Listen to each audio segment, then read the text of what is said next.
அஸ்ஸலாமு அலைக்கும் வரஹ்மத்துல்லாஹி வபரகாத்துஹு. இந்த வகுப்போட நோக்கம் என்னன்னு முதல் வகுப்பில் பார்த்தோம்.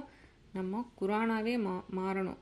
குர்ஆனிய வாழ்வியல் மாற்றத்துக்கு நான் தயாராக இருக்கேனா? அல்ஹம்துலில்லாஹ் நான் தயாராக இருக்கேன். கண்டிப்பாக நான் குரானாவை மாறுவேன் இன்ஷா அல்லாஹ். இந்த மாற்றத்துக்கு என் மனம் தயாராக உள்ளதை நான் உணர்றேன் அல்ஹம்துலில்லாஹ். எப்படிப்பட்ட உள்ளத்துக்கு இந்த மாற்றம் வரும்ன்ட்டு நம்ம பார்க்கலாம். இன்றைக்கி நம்மளுக்கு பல பிரச்சனையில் இருக்கும். எல்லாருமே பிரச்சனையோடு தான் வாழ்ந்துட்டுருக்கோம். ஒருத்தருக்கு குழந்தை இல்லைங்கிறது பிரச்சனையாக இருக்குது. ஒருத்தவங்களுக்கு பசங்க இருக்காங்க, ஆனால் பசங்க சொன்ன பேச்சு கேட்க மாட்டாங்க, ஒழுங்காக இருக்க மாட்டாங்க, அது அவங்களுக்கு பிரச்சனையாக இருக்குது. ஒரு சிலருக்கு கடன் பிரச்சனையாக இருக்குது, ஒரு சிலருக்கு நோயில் இருக்காங்க, ஒரு சிலர் வட்டியில் இருக்காங்க, சிலர் வெளிநாட்டில் தனியாக கஷ்டப்பட்டுட்டு இருக்காங்க. பொதுவாக எல்லாருக்குமே குடும்பத்தில் பிரச்சனை, அது ரொம்ப பெரிய பிரச்சனையாக இருக்குது. இதெல்லாம் புறம் சார்ந்த பிரச்சனையாக இருக்குது. இன்னும் நிறைய பேருக்கு மனசு சரியில்லை, டிப்ரெஷனில், ஆன்சைட்டி, ஓவர் திங்கிங், நாளை குறித்த பயம், அந்த மாதிரி மனசு சார்ந்த பிரச்சனை, அது அகப்பிரச்சனை அப்படின்ட்டு இந்த பிரச்சனைகளை நம்ம ரெண்டாக பிரிக்கிறோம். முதல்ல புறம், அப்புறம் அகம். அல்லாஹ் குரானில் சொல்கிறான், அல்லாவை அஞ்சுவோருக்கு அவன் ஒரு போக்குடத்தை ஏற்படுத்துவான். கண்டிப்பாக அல்லாவை நம்ம நம்பி அவனுக்கு பயந்து அவன் சொல்கிற மாதிரி நம்ம நடந்தோன்னா அவனுக்கு அந்த பிரச்சனைக்கான சொல்யூஷனை அல்லாஹ் கண்டிப்பாக நம்மளுக்கு தந்தே தீருவான். அதில் நம்ம அல்லாவே வாக்குறுதி கொடுத்துருக்கான். அப்போது கண்டிப்பாக அது நடந்தே தீரும். அந்த மன உறுதி நம்மளுக்கு இருக்கணும். போக்கிடம்ங்கிறது ஒரு சொல்யூஷன். கண்டிப்பாக அல்லாஹ் ஒரு பிரச்சனையை தரான்னா அதுக்கு சொல்யூஷனை அல்லாஹ் கண்டிப்பாக வச்சுருப்பான். அந்த நம்பிக்கையோடு நம்ம இருக்கணும். அடுத்து அகம் சார்ந்த பிரச்சனை, பயம், கவலை, ஒருத்தர் நம்மளுக்கு செஞ்ச துரோகம், அதெல்லாம் மனசை ரொம்பவே பாதிக்கும். ஆனால் அல்லாஹ் சொல்கிறான், கண்டிப்பாக அந்த உள்ளத்துக்கு அல்லாஹ் ஒரு வசனம் சொல்லியிருக்கான். மனிதர்களே, உங்கள் இறைவனிடமிருந்து அறிவுரையும் உள்ளங்களில் உள்ளவற்றுக்கு நிவாரணமும் நம்பிக்கையாளர்களுக்கு நேர்வழியும் அருளும் உங்களிடம் வந்துவிட்டது. இது சூரா யூனுஸில் 57வது வசனமாக அல்லாஹ் சொல்கிறான். நம்மளுக்கு எவ்வளோதான் பிரச்சனை, நம்ம உள்ளத்தை கஷ்டப்படுத்தினாலும் அல்லாஹ் என்ன சொல்கிறான், உள்ளங்களில் உள்ளவற்றுக்கு நிவாரணம். இதில் அதில் நிவாரணம் கொடுத்துருக்கேன்னு நல்லா சொல்கிறான். இன்னொன்று சொல்கிறான், இறை நம்பிக்கையாளர்களுக்கு நேர்வழியும் இருக்குது, அருளும் இருக்குது, உங்கள்கிட்ட வந்துருச்சு அப்படின்னு நல்லா சொல்கிறான். நம்ம கையில் தான் இருக்குது. இப்போ நம்ம எல்லாரும் கேட்போம், என்கிட்ட குரான் இருக்குது, நான் ஓத தான் செய்கிறேன், நான் தமிழ் படிக்க தான் செய்கிறேன், ஆனால் எனக்கு பிரச்சனை இருந்துக்கிட்டு தான் இருக்குது, என் மனசு வெயிட்டாக தான் இருக்குது, எனக்கு ஒரு குழப்பம் இருந்துக்கிட்டே இருக்குது அப்படின்ட்டு நம்ம யோசிக்க தான் செய்வோம். அந்த உள்ளம் எப்படி இருக்கணும்? அல்லாஹ் சொல்கிறத ஏற்றுக்கக்கூடிய உள்ளமாக இருக்கணும். வெறுமனை வாசிச்சுட்டு போகிறது மட்டும் கிடையாது. அல்லாஹ் என்ன சொல்கிறான், நம்ம உள்ளத்துக்காக ஏதோ ஒன்று சொல்கிறானே அப்படின்ட்டு நம்ம அதை பற்றி சிந்திக்கணும். சிந்திக்கும் போது மட்டும்தான் அந்த உள்ளம் அதை ஏற்றுக்கும். இப்போ நம்மளுக்கு இருக்க உள்ளம் எப்படி இருக்குன்னா, இறுகி போய் பூட்டப்பட்டு இருக்குது. 50வது அத்தியாயம் 37வது வசனம், யாருக்கு உள்ளம் உள்ளதோ அல்லது கவனமாக செவியிருக்கிறாரோ அவருக்கு இதில் படிப்பினை இருக்கிறது. நம்ம சொல்லுவோம், நம்ம எல்லாருக்கும் தான் உள்ளம் இருக்குன்ட்டு. அந்த உள்ளம் எப்படி இருக்குது?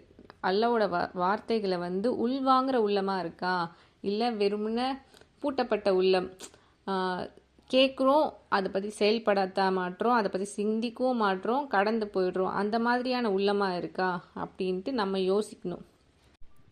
இன்னும் அல்லாஹ் சொல்கிறான், 4வது அத்தியாயம் 174வது வசனத்தில், மனிதர்களே, உங்கள் இறைவனிடமிருந்து உங்களுக்கு தக்க சான்று வந்துள்ளது, உங்களிடம் தெளிவான ஒளியை அருளியுள்ளோம். நம்மளுக்கு ஒளினா சாதாரணமாக லைட், இது ஒளின்னு சொன்னாலே, நூர் அப்படின்னு சொன்னாலே நம்மளுக்கு புரியும் தான். அது தெளிவான ஒளி அப்படின்னு அல்லாஹ் சொல்கிறான்னா அதுக்கு எவ்வளோ வெயிட் கொடுத்துருக்கான் அல்லாஹ்.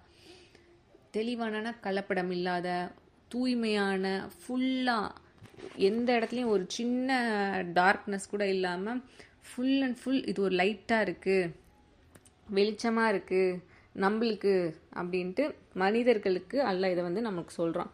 அப்போது இந்த ஒளி உள்வாங்கணும்னா நம்ம பூட்டப்பட்டு இருந்துச்சுன்னா அந்த ஒளி உள்ளே போகாது இல்லையா. அப்போது அந்த உள்ளத்தை வந்து நம்ம திறந்து வைக்கணும். திறந்து வைக்கும் போது தான் இந்த ஒளி வந்து அது உள்ளே போய் நம்மளோட ஹார்ட்டுக்கு அந்த இது கொடுக்கும்.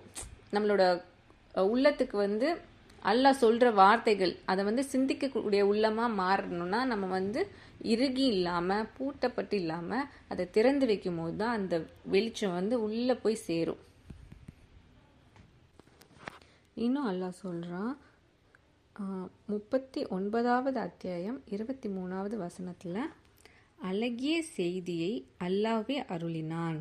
இது திரும்ப திரும்ப கூறப்பட்டதாகவும் ஒன்றுக்கொன்று ஒத்த வேதமாகவும் உள்ளது. தமது இறைவனை அஞ்சுவோரின் தோள்கள் இதனால் மெய் சிலிர்க்கின்றன.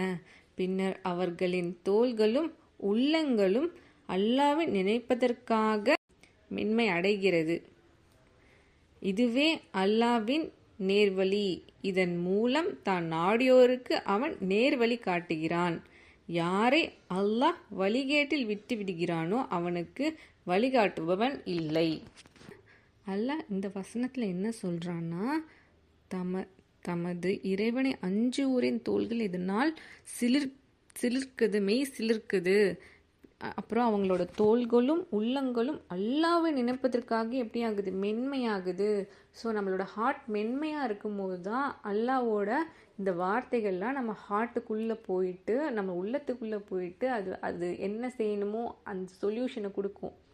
அல்லாஹ் சொல்கிற அந்த உள்ளே இருக்க அதுக்கு நிவாரணம் சொல்கிறான் இல்லையா, அப்போது தான் அதுக்கு நிவாரணமாகவே நம்மளுக்கு இருக்கும்.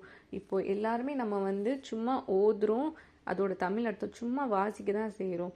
அந்த மாதிரி இல்லாமல் அதை வந்து இன்னும் உள்வாங்கி ஒரு ஒரு ஒரு வசனம் எடுக்கிறோன்னா, அல்லாஹ் இது எனக்காக சொல்லியிருக்கானே, இதுலேருந்து நான் எனக்கு என்ன சொல்கிறான் அப்படிங்கிறத அந்த நோக்கத்தில் நம்ம யோசிக்கணும்.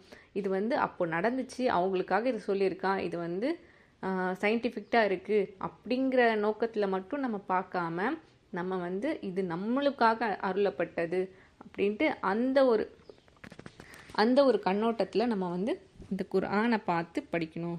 ஏன்னா இதில் வந்து உள்ளத்துக்கு வந்து அவ்வளோ ஒரு நிவாரணம் இருக்குது அப்படின்னு சொல்லியிருக்கா. இது உள்ளத்தில் உள்ளம் உள்ளவங்களுக்கு வந்து நிவாரணம் இருக்குது சொல்லியிருக்கா. உள்ளம் உள்ளவங்கன்னா அந்த எப்படிப்பட்ட உள்ளம், அது வந்து மென்மையான உள்ளமாக இருக்கணும், இருக்குன உள்ளமாக இருக்கக்கூடாது.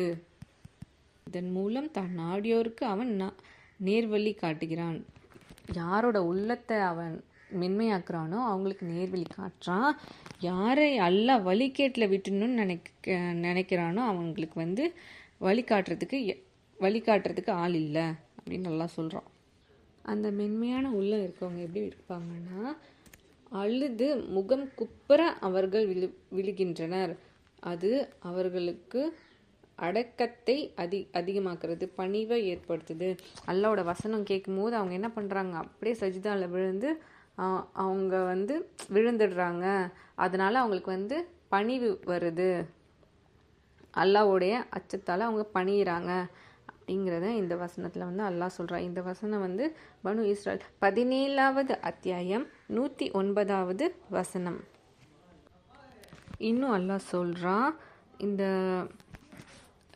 இந்த வசனங்களை வந்து அவங்க செவி வரும்போது அவங்க எப்படி இருப்பாங்க அப்படின்ட்டு சூரா அல் மாயிதால 83வது வசனம்.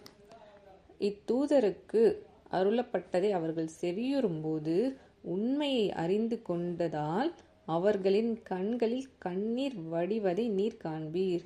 எங்கள் இறைவா, நம்பிக்கை கொண்டோம், எனவே சான்று கூறுவோருடன் எங்களை பதிவு செய்வாயாக என்று அவர்கள் கூறுவார்கள்.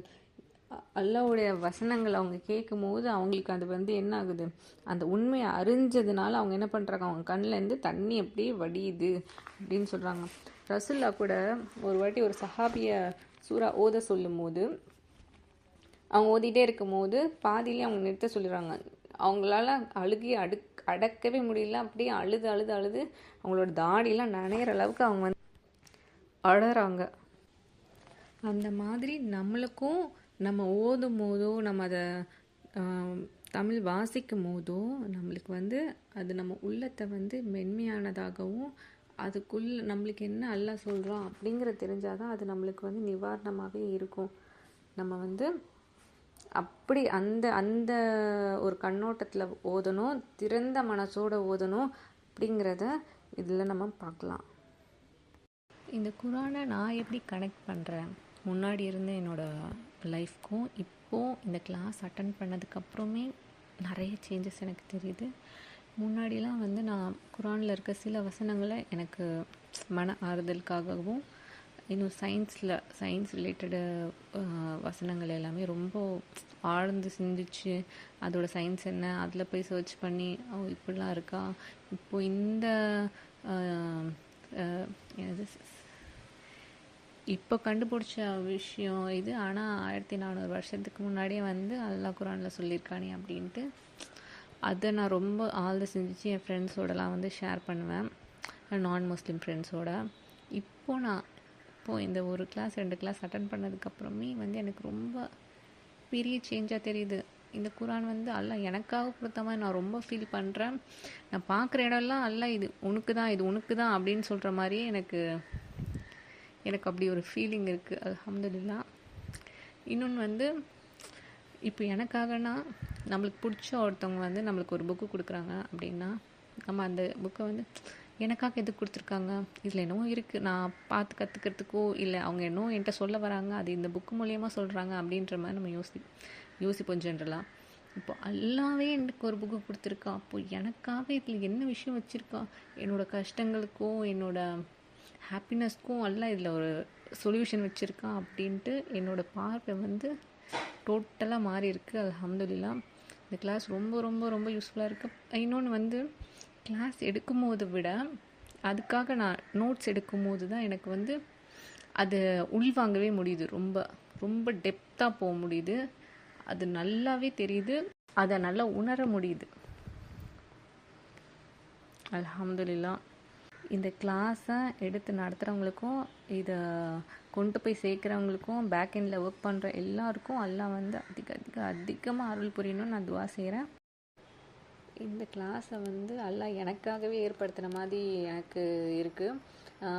இந்த கிளாஸ் மூலயமா நான் குரானாக வாழ்கிறதுக்கு அல்லாஹ் எனக்கு ஒரு வாய்ப்பை தந்திருக்கான். இன்ஷா அல்லாஹ் நான் கண்டிப்பாக இந்த குரானாக நான் வாழ்வேன்று நான் கண்டிப்பாக நம்புகிறேன். அல்லாஹ் தான் அதுக்கு நிறைய அருள் புரியணும். எனக்காகவும் நீங்கள் எல்லாருமே துவா செய்யுங்க. நானும் உங்கள் எல்லாருக்காகவும் துவா செய்கிறேன்.